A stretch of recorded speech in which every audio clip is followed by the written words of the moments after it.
When you look in the mirror, what do you see? And I'm not referring to your face.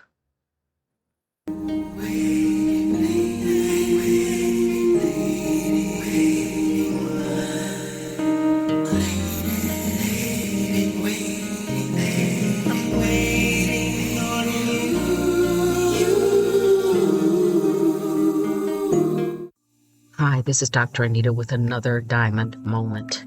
The diamonds of our lives are produced through time, heat, and pressure. It's what we do with these precious moments of our lives that determine what our future will be. It's time to evaluate what's really going on in your life so that you can bring into existence the life that you want and in turn the world that you want to live in. The question about looking in a mirror is not a physical mirror that would reflect your eyes or the wrinkles in your face that are now coming in, possibly the color of the hair that's on your head. I'm talking about looking into the mirror of the life around you, because you are a reflection of what the image is that you're putting out. I know that it may take some time to really understand what I'm saying, but what you're experiencing in life is a direct reflection of what you're giving off. We talked about, in other seasons, we talked about 3D, 4D, and 5D. We talked about moving up from where you are in this natural world and getting an understanding through that elevating process that something needs to change, making that change, and then living in that change as you continue to move around in the world that we all live in and recognize other things that need to be changed. One of the main ways to recognize what needs to be changed is to see what you're getting reflected back at you. If you're coming into an environment and people are being rude or they're being uncooperative, what are you putting out? And I know what you're going to say. You're going to say, Dr. Anita, this is not about me. This is about them. But again, when you point one finger at someone else, there's three fingers pointing back at you.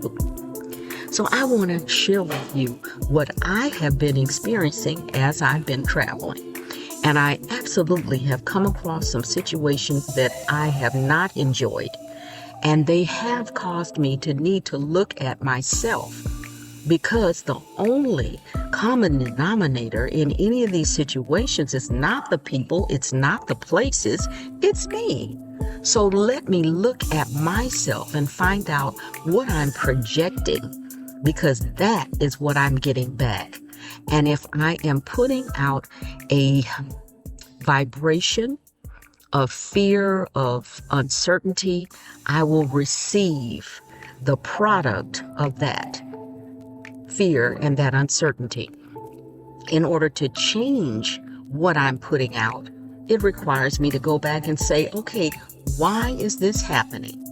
And what was the last time in my life that I felt as though things were moving forward in a way that I wanted?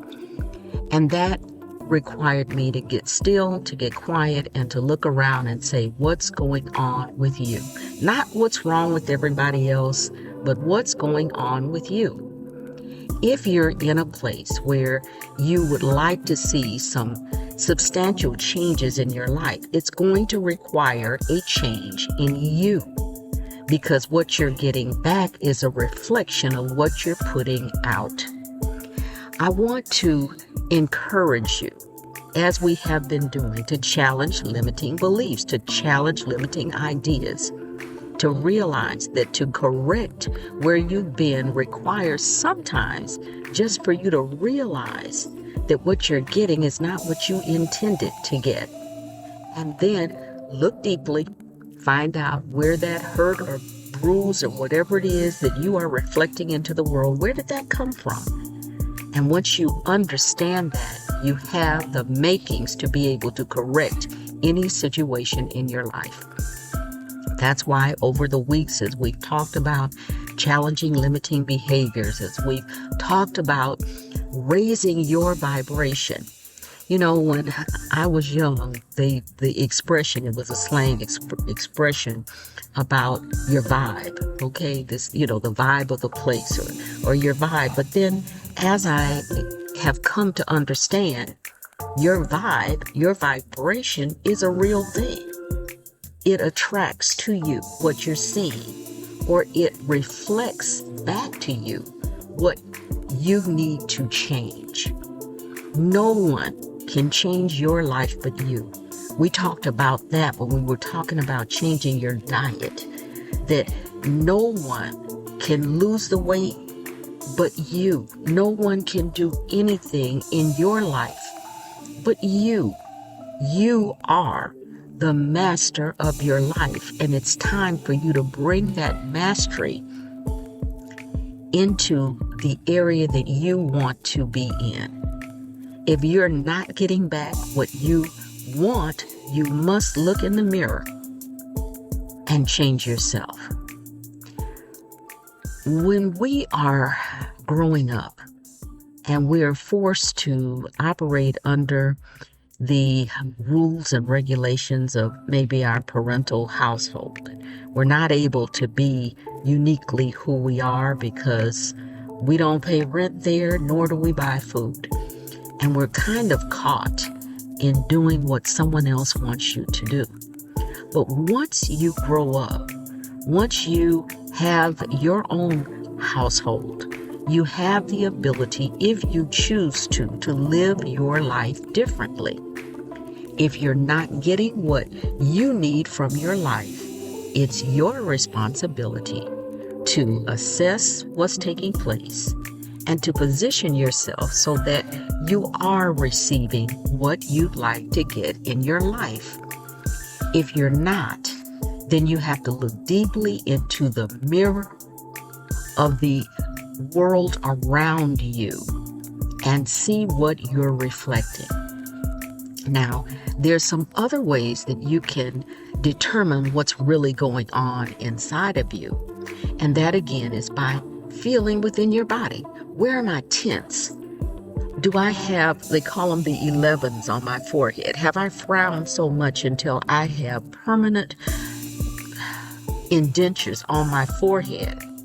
Do I have laugh lines because I'm happy and I'm smiling? Or do I have crow's feet because I'm squinted and I'm scowling and not even realizing it? When I walk up to a counter, do the service help acknowledge me, or do they ignore me? Because those are symptoms that indicate what's taking place within you. And you might be saying, Dr. Anita, I'm happy, I'm good, I go in and then I just come across these people. I want to challenge you a little bit. You're not just coming across the people that are counterintuitive to how you feel, but I want to offer to you the fact that you actually are getting back what you're putting out. You're getting back the vibe of what you're giving out. And again, I've been traveling and I've noticed some things that have changed in the world and environment around me. So it's not just you, but these are also things that I'm looking at within my own life, because I realize in order to raise my vibration, and I'm going to stop here and say this. I truly believe that we are spiritual beings. We live in this body that can attract as well as reflect what's taking place. Our body is like an amplifier. It calls in a frequency, and that frequency will be manifest in what's taking place around us, what we're drawing in. We as spiritual beings are connected to that which is greater. God, creator, source, universe, whatever name you want to put on that which is greater in your life. And it is at all times attempting to communicate and to help us to move forward to what we came here to do, what we are designed to do, what our destiny is. And it is continually showing us where we need to make small changes, where we need to grow and understand what's taking place around us, how we can be a benefit to what's taking place around us. But I believe that we spend so much time looking at the other guy, pointing at the other guy, until we don't take the opportunity to look in the mirror of what is being reflected back to us. I want you to begin to pay attention, even if it's just this week. Am I getting back what I'm putting out? If I'm going into a place and I'm happy and encouraged, and then I'm getting people who are mean and snarly and snappy, what's going on here? Because it's more than just you smiling at this moment, but you're actually reflecting back what is inside. So we have to look at what's going on inside of us in order to determine what we're seeing on the outside of us. If we're not getting the response that we'd like, then it's going to be necessary not to look at the other guy, but to look at ourselves. See where this belief system came from, and in the state of maturity that you are in now, to evaluate what you see, not the little child in your psyche, in your ego, who was injured and is striking back, but who are you now? Because everything that you do at this point as an adult in life, you have the ability to determine forgiveness or lack thereof, moving forward or staying stuck, being able to utilize the experiences in your life and turn them into something valuable, making diamonds, or you can continue to live a life where you're getting all the things that you don't want and none of the things that you do. So I want to encourage you to look around this week and to see, when I look into the mirror, what am I seeing? What spiritual feedback am I getting that I'm not taking advantage of? Because it is in these small awakenings that the vibration of our lives can change. And instead of attracting what we don't want, we can attract what we do. If you ever played with magnets as a child, you know that if you turn the magnets in one direction, they will attract. And if you flip one and turn it in the other direction, it will repel. What are you doing with your vibration, with that magnetic field that's in you? Are you attracting or are you repelling? And if you are repelling, and I don't care who you are, I don't care how old you are, I don't care what background you have, I don't care what's in your bank account. If you're not getting what you want, it's time to look at that person in the mirror and receive the spiritual feedback that you're getting in order to change your life. It's going to take some courage. Sometimes it's going to take some separation of yourself from people. And it's not necessarily that you need to isolate yourself for long periods of time, but you do need to take the time to sit down and to get quiet and to listen within yourself and to work with that which you see that may not be what you would desire, and then decide to make the necessary change so that you can live the life that you want. If you haven't done so, please get your Diamond Journey Journal, Becoming is a Process, and a Process Has Stages, by me, Dr. Anita McLaughlin. Join me on NoomVibe, on FanBase. Visit my website at www.DrAnitaMc.com. Like, subscribe, and share.